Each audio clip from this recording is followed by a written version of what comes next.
welcome. My name's Emma McNally and I'm an NLP trainer, NLP, Neuro-Linguistic Programming.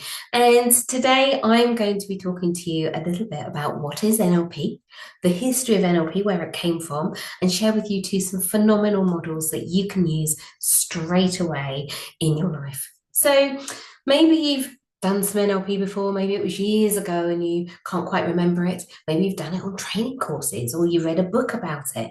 Or maybe you've even seen somebody work with somebody else in terms of NLP or use the language patterns of NLP. Or maybe you haven't got a clue. Maybe it's all new. Either you are so welcome here today. So I discovered NLP a good number of years ago, and I've worked with some really interesting people in terms of helping them to achieve greatness in their lives. So I've worked with athletes, I've worked with CEOs, I've worked with directors, I've worked with mums, I've worked with teachers, I've worked with parents, I've worked with, you name it. I work with them to help them to achieve greatness. And that is what I'm all about. And that is what NLP can do for you. It gives you the tools to enable you to achieve more in your life than possibly you ever thought possible. It really helps you to unleash that potential in terms of professional and personal development. So it's a phenomenal tool set, and I am so excited to be sharing this with you today. So there's two models I'm going to share with you. One's called the NLP Communication Model, and then I'm going to tell you a little bit about how NLP fits in with this model, so you can use it in terms of relationships and communication, obviously, but also you can, I'm going to use it as an illustration of how NLP can help you change your beliefs, things like self-sabotage, imposter syndrome, and then maybe there's some emotional things like anxiety or fear or stress that's holding you back, and how NLP can help in that way. And then I will tell you about the next steps if you want to learn more. And then there's going to be a bonus at the end, which is an additional model about how you can change your emotional state, should you wish to, easily and effortlessly. So without further ado, let's get started. So what is NLP? Well, NLP, Neuro-Linguistic Programming. So it was created in the 1970s in America by Richard Bandler and John Grinder. And what they did is they studied people who were exceptional in their field.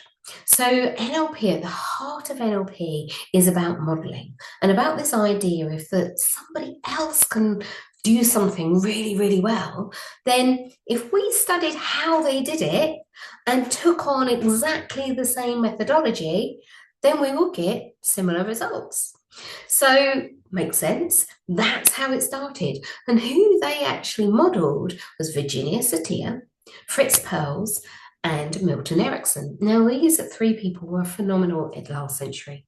They were like Virginia Satir, family therapist, Milton Erickson, hypnotherapist, arguably one of the greatest in their time, and Fritz Perls' Gestalt therapy.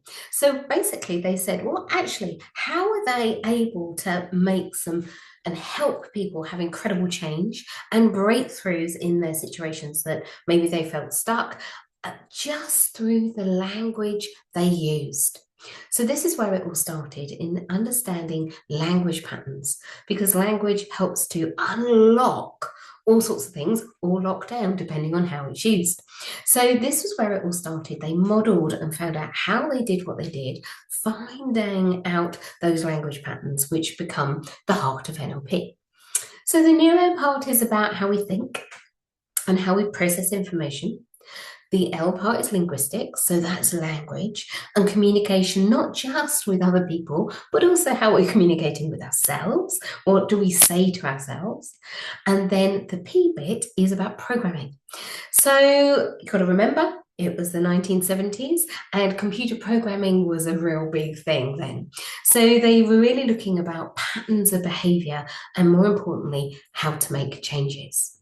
So there's a number of definitions in terms of NLP. I'm not sure that, I think there's more definitions than I've had hot dinners. There's lots and lots of definitions, but one that I really, really like is this one that says that it's the structure basically, we're studying the structure of subjective experience. So this was Robert Dilts, again, one of the early people in terms of NLP.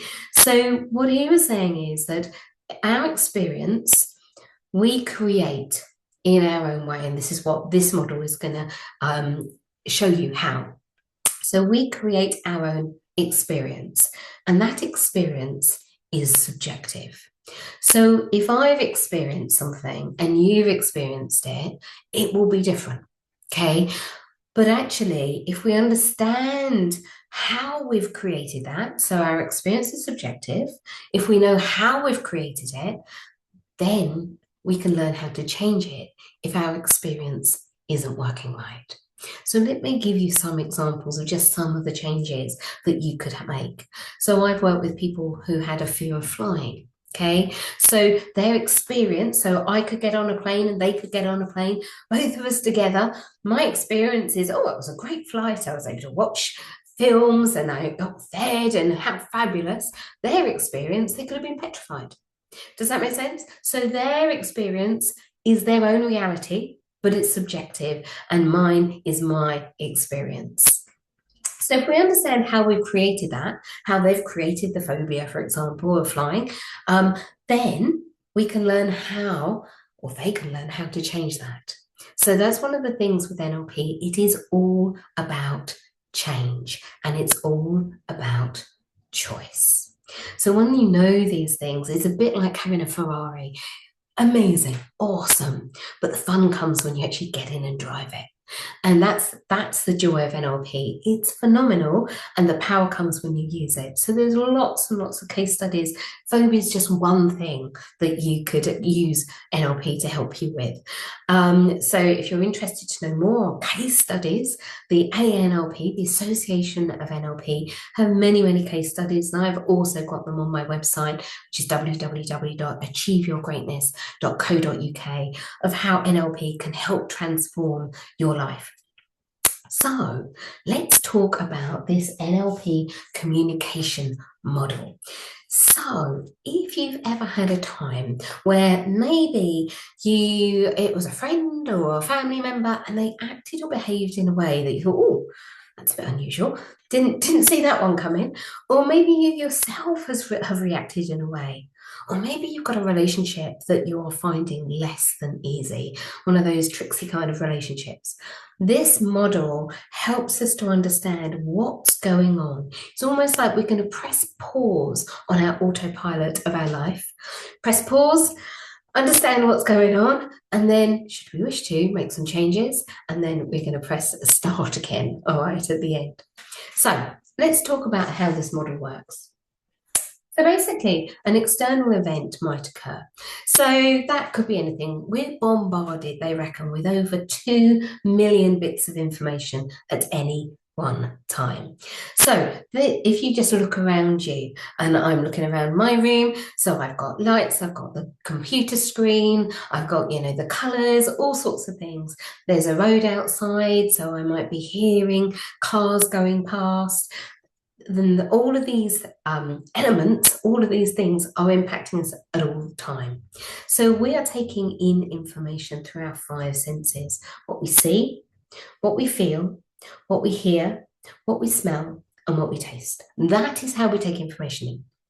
So, for example, if you're driving along the road and somebody cuts up in front of you or doesn't let you out at a junction, that's an external event. And we're taking that information in with what we're seeing, what we're hearing. We might be on the horn.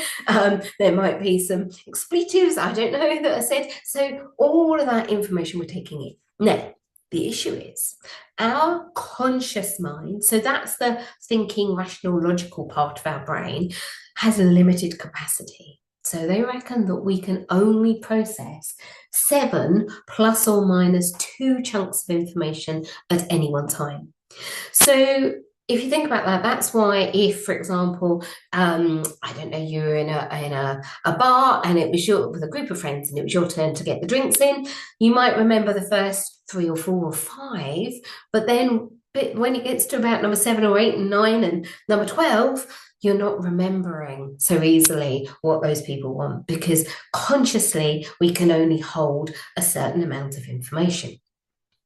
So that's fine, but how do we get from this 2 million bits of information down to the 7 plus or minus 2 chunks?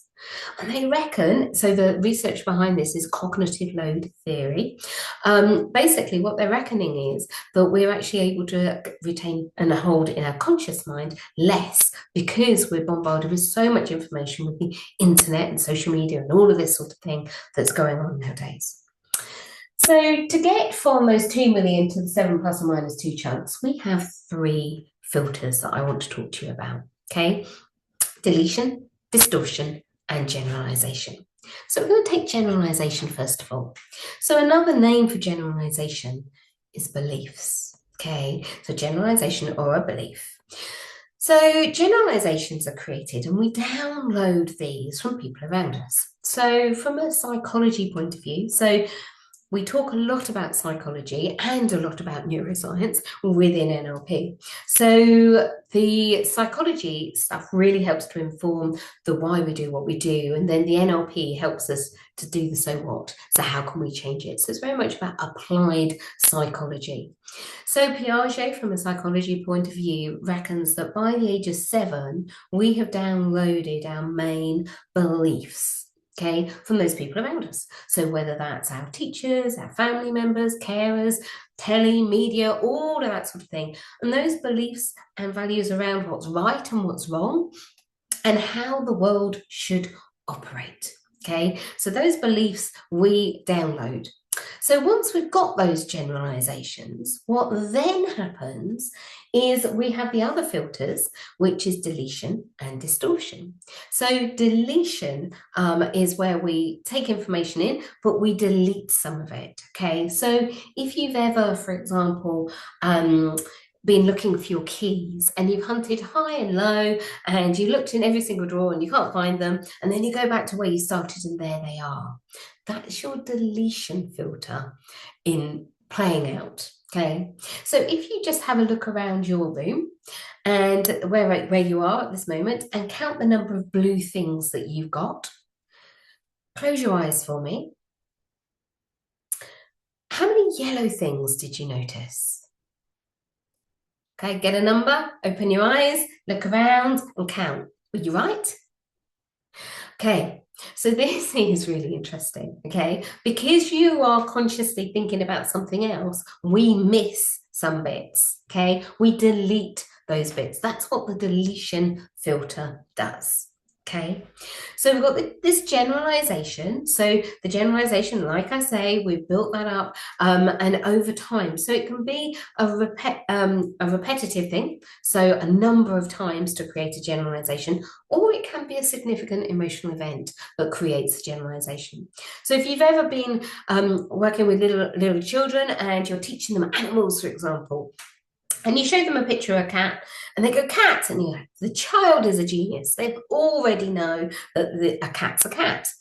And then you go to the park and there's an animal which has 4 legs and a tail and is fluffy and ears, and your child points them and says, cat. And you're like, no, that's a dog. And this happens for a little while, doesn't it? Until you know that a cat is a cat and a dog is a dog. And that's how we create these generalizations. So if we hold that generalization in play, you then have this deletion filter as well, so that if we weren't concentrating on something, that element is deleted. Yeah, we don't even notice it, okay? And then the next filter that we have is distortion.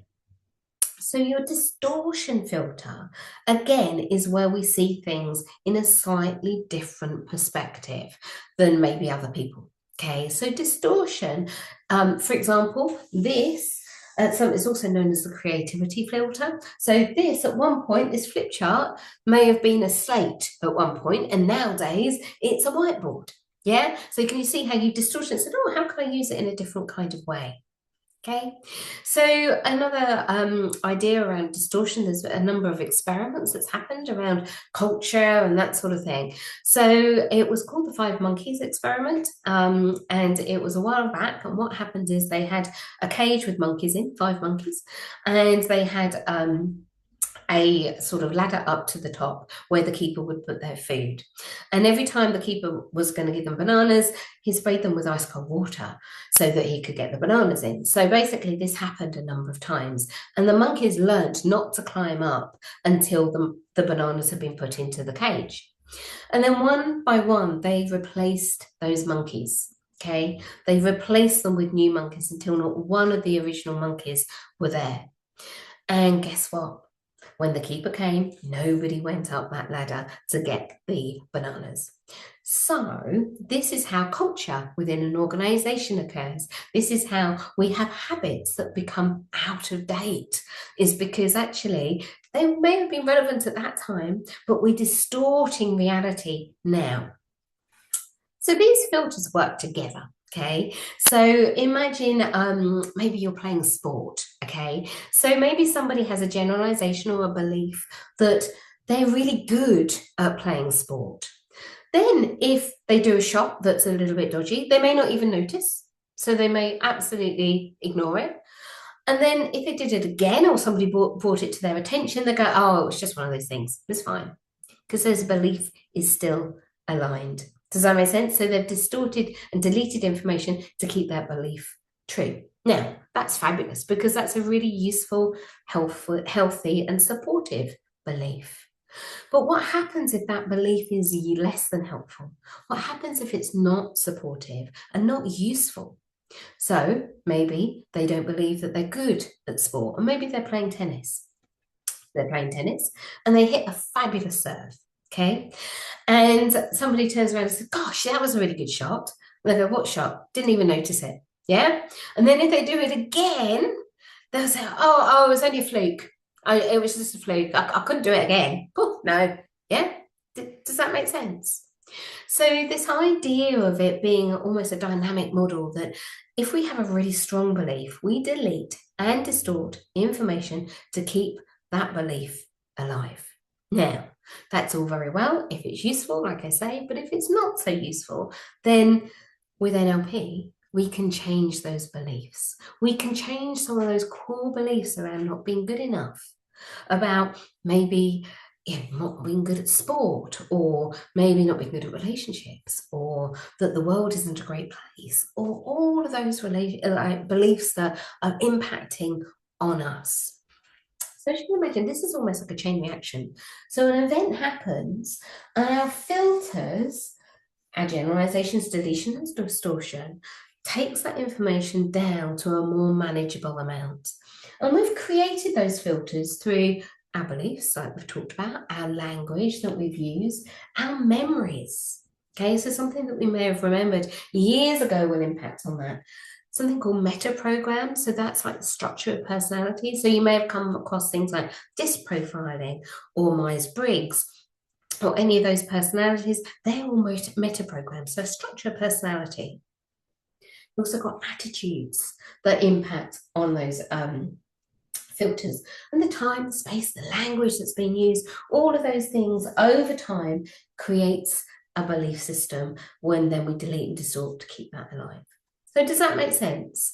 So event happens, maybe somebody doesn't let you out on a junction, then your generalization kicks in. So what do you believe about them? And if you think about it, with driving, you may have a number of generalizations around drivers, for example. We have generalizations about everything just because it makes it easier so we don't have information overload.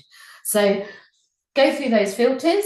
And then we have this other bit that's called the internal representation. So your internal representation is basically what we do. We do a transderivational search, which means we go inside and go, what meaning, how am I interpreting that event?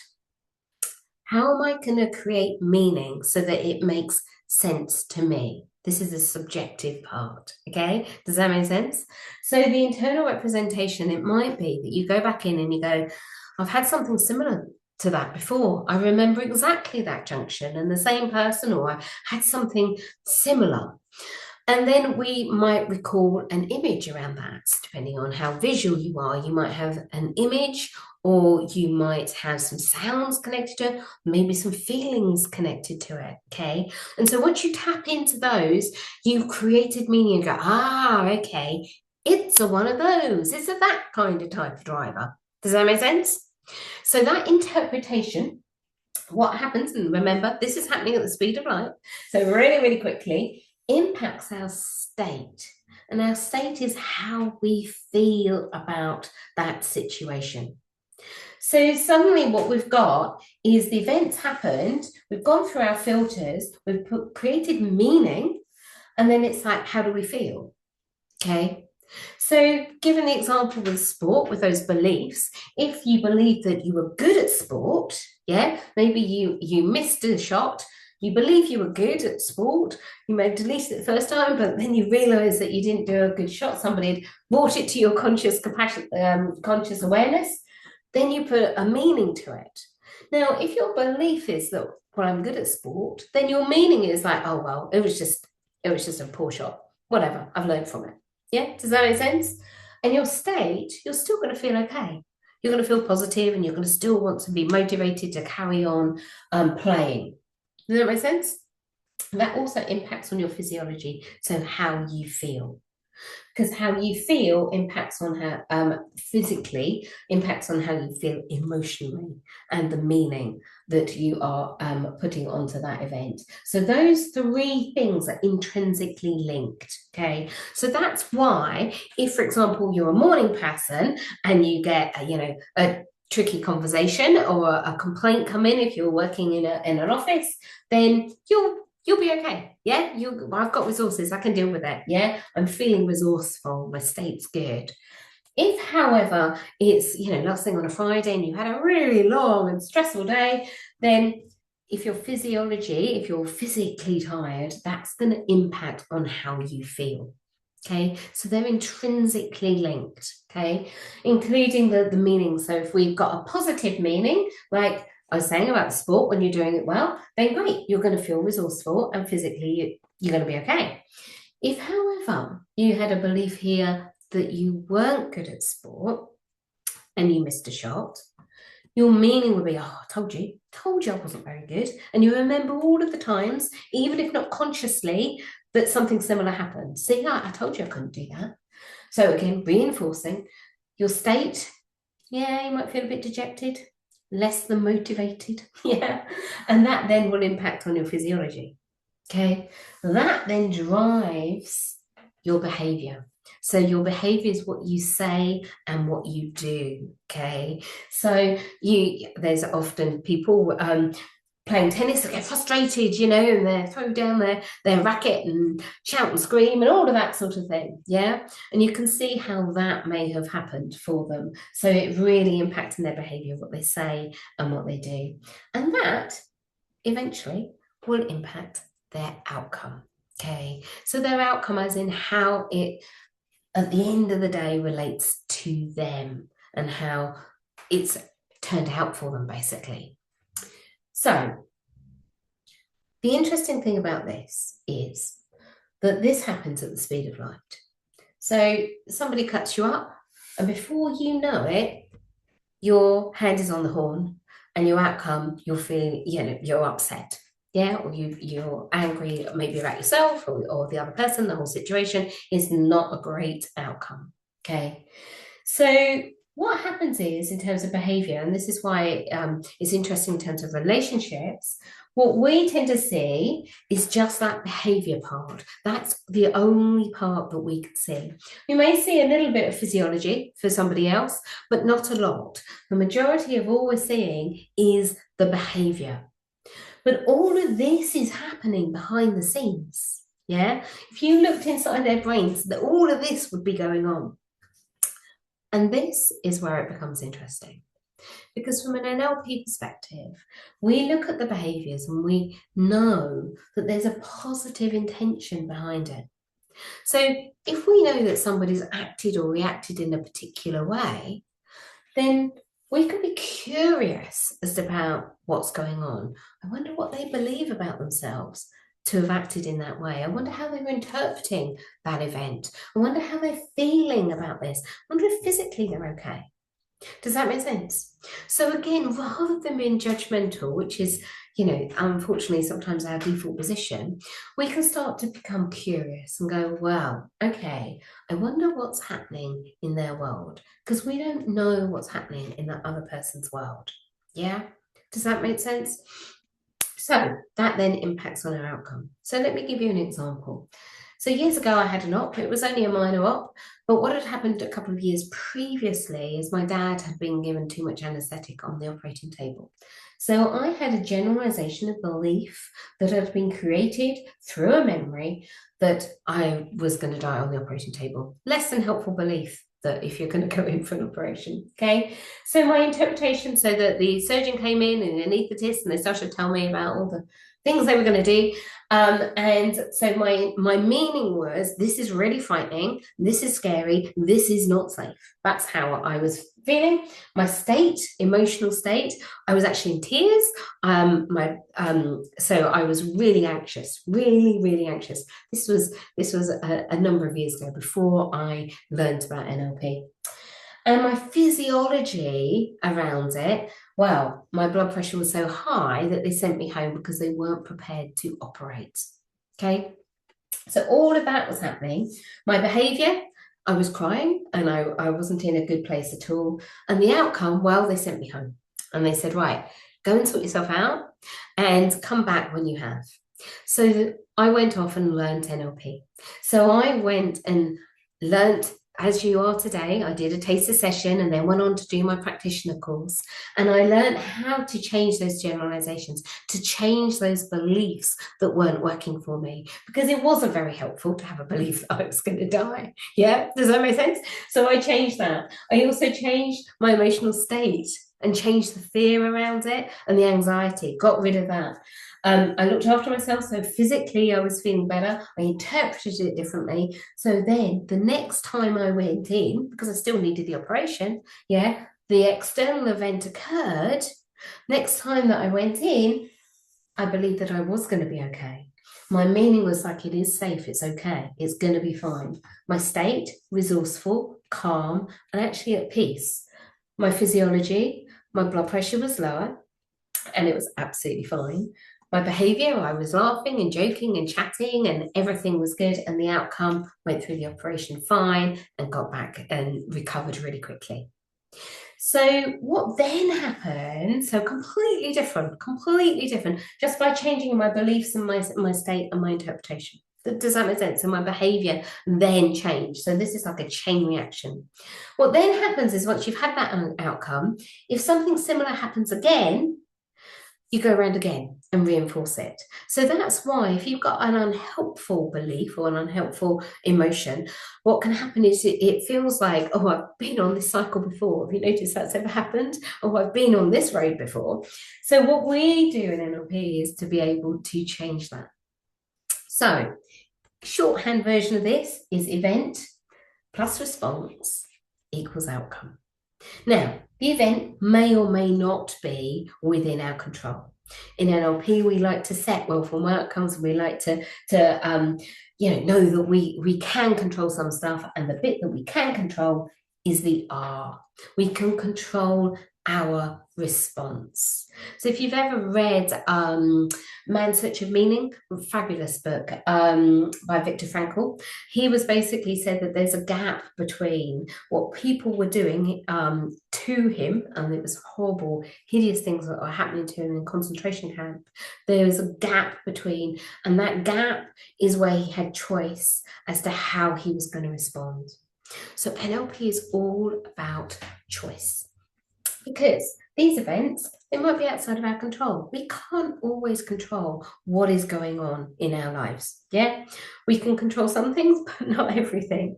So even if we can't control, we still can control the response. We can control how we act, react, and basically this bit here gives us the power. Okay, so this bit here of how we respond so that we can change all of this enables us to be back into the driving seat of our lives, into that pilot seat of our planes, so that we can take control and change our own behaviors, our own emotional state, so that we have a better outcome. Does that make sense? So even if in this world, unfortunately, we can't always change events that are going on, what we can do is change our response, which will have an impact on our outcome. So I hope this has given you some sort of idea of actually, we're not our behaviors. So if somebody's acting or behaving in a certain way, or if, for example, you've had a communication that's gone a little bit awry and a little bit wrong, and you go, oh, actually, hang on a second, that people have acted or reacted in a way that you didn't expect, then you can say, oh, okay, I wonder what's going on. I'm going to be curious rather than judgmental. I wonder what's happening in their world for them to have reacted in that way. And even with yourself, if your son sort of got situations where you're finding less than easy, to take some time to think, what am I believing about that? Yeah, what's going on for me? Is there an emotion attached to it? So I promised you I'd tell you about how NLP can help. So what we have is some beautiful, beautiful tools to help us to change those beliefs. So rather than having through willpower alone, because believe me, willpower alone in my world hasn't worked that well. What we do is we use something called neuroscience. We use our brain's ability to change, so neuroplasticity. And what we do is we create new neurological pathways for different things so that we can have change. So let's talk about neuroplasticity to start with. So if you've ever learned something, maybe to drive a car or to play the piano or to play sport, whatever it might be, to read, to write, all of those things, the first time we did something, I don't know whether you noticed, it can be less than easy, especially riding a bike for me. But the more that you do it, the more that neurological pathway is created. So what happens in our brains is we have a trigger which then will stimulate a neurological pathway to a response. Okay, so especially around states, yeah, you might smell the smell of, I don't know, a lovely dinner, and that will make you feel like warmth or at home or comfort. Does that make sense? Yeah. So that is one that has happened over time. Yeah. So it could be looking at a Christmas tree, for example, and that might, if you like Christmas, depending on your history, your attitudes and memories and your belief system around it and how you're interpreting Christmas, all of those sort of things, you're either going to go, oh, isn't that lovely, and have that trigger to a really nice feeling and response, or it could be a trigger to something less pleasant. Okay, now this occurs naturally, okay, in your normal living, waking world. Yeah, we have these triggers happening constantly, okay, and we have these neurological pathways happening constantly. So what we're doing in NLP is we're creating neurological pathways using applied neuroscience deliberately. So if that neurological pathway is unhelpful, then we can make change. So if, for example, the sound of sirens or an alarm makes you feel, on edge, what we can do is we can create a new neurological pathway, so the same trigger, but a new neurological pathway to have a more resourceful feeling. So phobias, for example. So rather than, well, if you see a bee or whatever it is, if that person has a phobia around that, rather than them having that reaction, what with NLP, we can help them make some changes, and so that their response is different. Okay. So we've got examples in terms of flying, spiders, bananas, buttons, clowns, you name it. All these things can limit people's lives. And what we do in NLP and what you can learn for yourself is how to make those changes, how to change those neurological pathways so that you have a better outcome, so you have a richer life.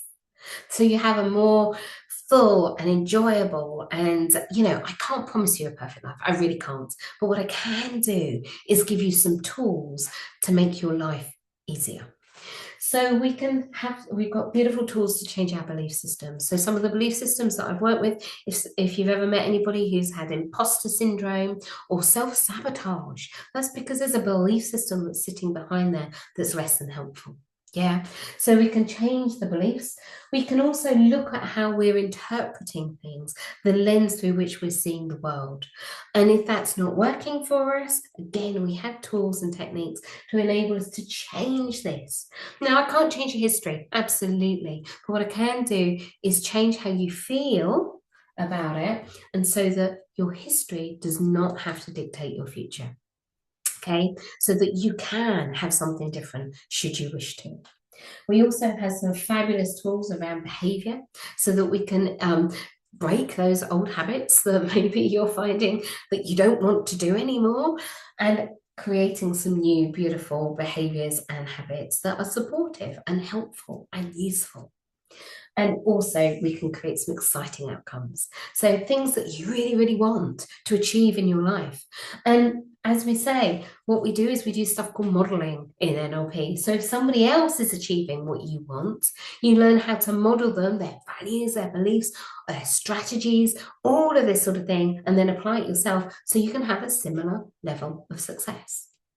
And all of this is underpinned with beautiful language patterns and rapport and all of these beautiful tools to enable you to have better relationships and to enable you to actually enjoy life a bit better. So yes, you can use it in your personal life, absolutely. And for me, I used it in my personal life to start with. That's where I first needed NLP. Like I say, I had that operation. I also had a less than easy situation at work, and I used NLP to reframe, to look at it differently, to change those beliefs. You can also use it professionally. So I've used it to help with cultural change with an organization for 1,500 people. So you can use it professionally. And if you wanted to become an NLP practitioner, then all of those tools that I just told you about, you would learn all of those on a practitioner course, okay? So you'd learn all of those, and you could use it personally, professionally, and you can use it with others. So you can use it to guide and help other people have more choice and have a better life. So that's just a whistle-stop tour of this model, which is a beautiful model of how you can basically pop yourself back in and have a bit more control in terms of your life and what's going on. So I promised you a bonus. So the next steps, if you wanted to do more, is the NLP Diploma and the NLP Practitioner course. My website is www.achieveyourgreatness.co.uk, and there'll be the dates on there and all of the details about future courses. I have a number of different courses, some that you can download, some that you can attend, a lot that you can do in the comfort of your own home, but live training on Zoom. So please do have a look. For each of those courses, the way that I train is give you a little bit about why you might want to learn the topic, and then a little bit about the history and some of the science behind it. So we talk about neuroplasticity, we talk about the research that sits behind the tools or techniques. Then I do a demonstration. So I show you how we do something. And then you, within the course, work with somebody else so that you can learn firsthand what it's like to help somebody through it, but also to have that change yourself. And then we come back and discuss how you can apply it. So it's a pretty cool way of learning. You tend to have a change diary at the beginning of the course, and you tick things off as you go. So it's a beautiful transformational program for you as well. Okay, so your bonus. So this model is called the Mercedes model. And the only reason is because it looks like the Mercedes car badge. No other reason, nothing to do with cars at all. But this is a really lovely model that you can use if you want to change your state. You know how we talked earlier about our state, how we feel about things, whether it's that fear or whatever it might be. This is a beautiful, really simple tool that you can take away and use whenever you need to. So there's 3 elements of it, and they're all intrinsically linked. So, and not only are they intrinsically linked, they link to create our own experience. Okay, so you know we talked about how all our experience is subjective. This is one of the ways that that experience is created. So we've got our internal state. So our internal state is basically what we're focusing on. So you may have heard the term, you know, you get what you focus on. So wherever your attention is sent, that's what you get back. Does that make sense? So this whole idea, we've got a little part of our brain called the reticular activating system, or our RAS for short. And that plays out because what happens is it basically, it's like a little Labrador in your brain that's trying to please you and to meet what it thinks you want and what you need. So let me give you an example. Many years ago, I had a Nova, a purple Nova as my first car, and I loved my purple Nova, and it was meant to be this limited edition car. So I hadn't seen one before until I saw it in the shop and I bought it. And I was super excited. And then it seemed that wherever I went, every other person was driving a Nova. Okay, that's your RAS at work. That's your focus at work, because it was so forefront of my mind, because it was my new car. It wasn't new, it was new to me. Because of that, everywhere I looked, there was that car. Does that make sense? So you may have experienced it if you've ever had a baby or a new puppy or an animal of any description. Suddenly, every advert seems to be about dog food or, you know, nappies or whatever it might be, and everybody seems to be expecting or getting a new animal. So this is your RAS. So you get what you focus on. So this then is like, so what do you want to focus on? And this is where you can have choice. You can focus on all of the bad things, all of the awful things that are happening in this world. And you know what? There's quite a few of them. Or you can focus on all of the good things and all of the positive things and all of the helpful things. The question is, what's going to be more useful for you? Now, I'm not saying that we don't care, and I'm not saying that we don't do something about things that aren't great. Absolutely. You know, we're not saying that we ignore them. But what we are saying is, if you're worrying about something that you know you can't do anything about, then how is that impacting us? If you can do something about it, great. But if you can't do something about it, focus on the positives, focus on the useful. We have a lovely phrase in NLP that, you know, firstly, that worry is like praying for something you don't want to happen. Okay. And so remember, worry is different from caring as well. It's a very different emotional state. But also this whole idea of 9 times out of 10, we don't know what's going on. And so we end up mind reading or making something up. I don't know whether you've noticed that. Okay. So if you're going to make something up, you might as well make up something positive. So one of the ways to change your focus is to start to think of all the good things that you're grateful for. Okay. So let me give you an example. During COVID times, first lockdown, husband and myself were feeling a bit discombobulated. I guess that we weren't alone in that. And we went out for our walk that we were allowed. And as we walked out, we were both feeling discombobulated, but both feeling quite, less than resourceful around the whole situation. So we decided and made a conscious effort that we were going to focus on the good things that we had. And we literally went around listing things. So as we were walking the streets, it was like, yeah, thank you for the clothes we're wearing, for the shoes on our feet, for the food that we have, for the air that we breathe, for the trees, for the etc. And the more we did it, it took seconds. Yeah, it took like a couple of minutes only till we started to feel completely differently. Okay, because what can happen is we can get so honed in to the one bad thing that it becomes huge. Yeah, and what we're doing by looking at actually all the other things that we have got to be grateful for and focusing on different things, then we can feel better.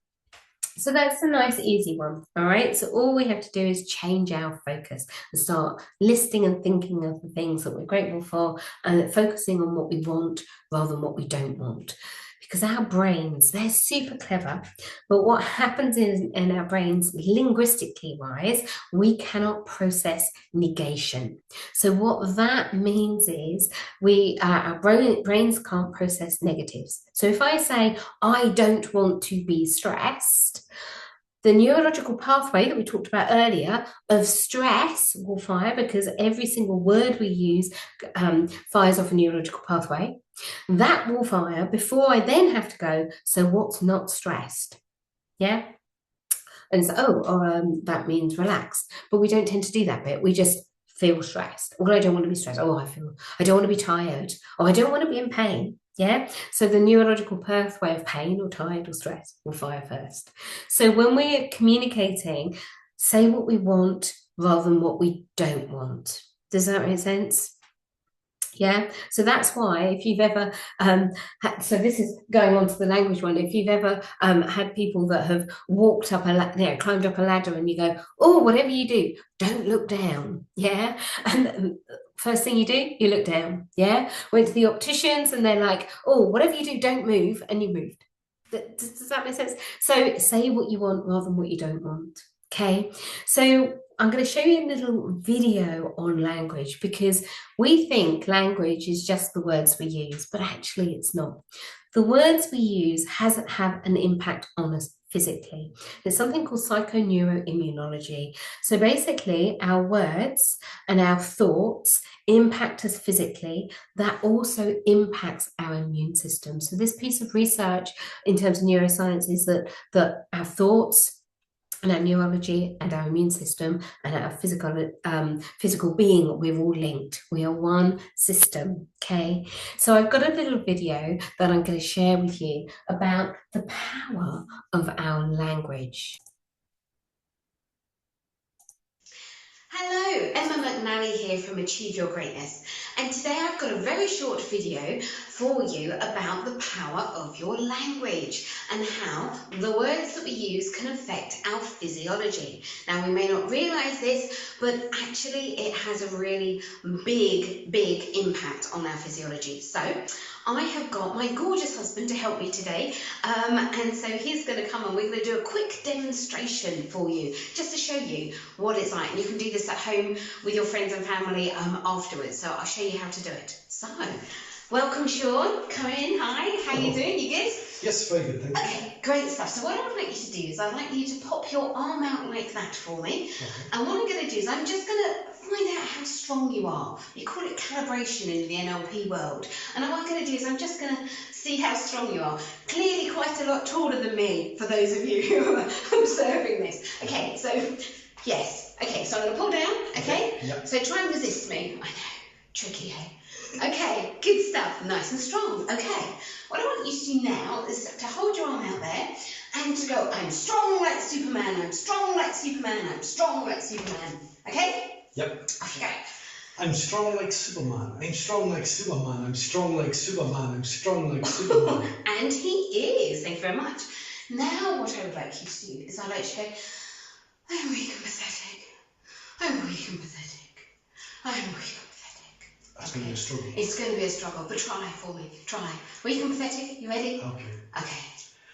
I'm weak and pathetic. I'm weak and pathetic. I'm weak and pathetic. Okay. Good. So, what did you do different? It was just in the language. Just the language. Yeah. So this is what I'm talking about. The power of the language.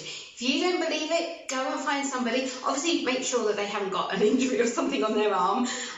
Go and find somebody and play with this. Find out how your language can impact on your physiology. And as you know, because I've done videos on them, your physiology affects your focus and affects your emotional state. So it's all about what we are saying. What that language is so powerful. Okay, so my husband had no idea, that was my husband, by the way, had no idea what I was going to ask him to do. So he had no idea at all. So it was a big surprise for him when he found that his arm went down. But that's the power of our language. Our words that we use aren't just words, they impact us physically. So that's the language bit. So again, let's do a language upgrade. Say what we want rather than what we don't want. So rather than going, oh gosh, it's going to be awful. Yeah, rather than that, go, okay, this is going to be good. This is going to be interesting. This is going to be a great meeting. This is going to be fabulous. Does that make sense? So changing our language fires off different neurological pathways, okay? So if you were going into a meeting, you only have to do one of those and it impacts the other. So actually focusing on this is going to be really useful, this is going to be a good meeting, I'm going to get a really good outcome out of it, and saying to yourself, hey, this is what I want, and changing your language, those two can work beautifully hand in hand. And then the final one here is your external behavior, which is your physiology. Okay. So you saw how our language impacts our physiology, but our physiology impacts how we feel as well. So there was an experiment in America, and they got a pen.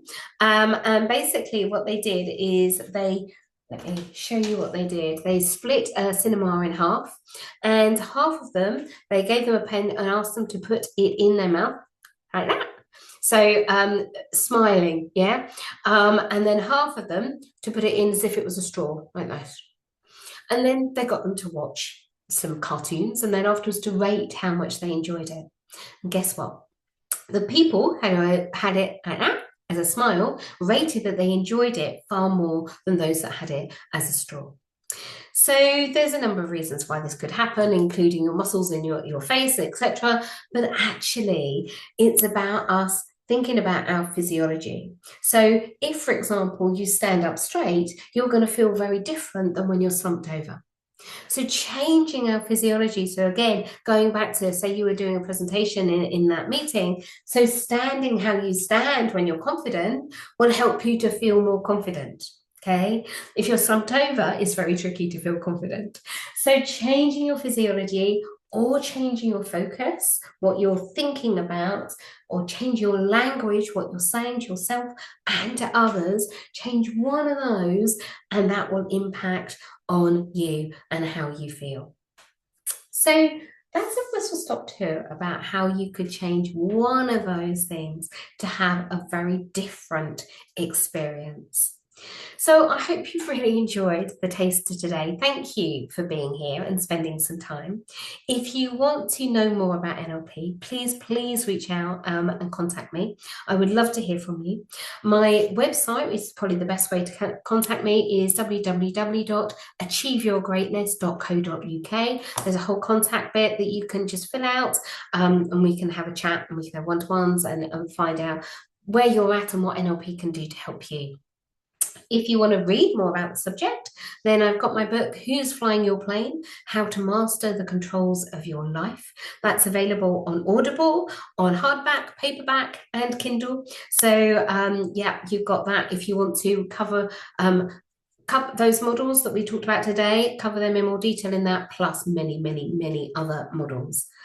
But yeah, so just to finish, really, I just wanted to say to you that if you're thinking, actually, I have a limited time on earth and I want to make the most of it, then from my own personal experience, I would highly recommend that you find out a little bit more about NLP, because NLP can make your life easier. As I say, I've worked with people that are more successful. They've gone for contracts they never thought they could, relationships that have blossomed and bloomed, and goals that people have set for themselves that they thought was outside their reach that they're then achieving. So this is all through the power of understanding why we do what we do and how to make change. It's all about choice. And I have to say, NLP is such a gift. It really, really is. And it's my joy and has been my joy to share it with you today. So thank you again. I look forward to hearing from you. I look forward to sharing more NLP with you very, very soon. And thank you again for being here. Have a good rest of your day.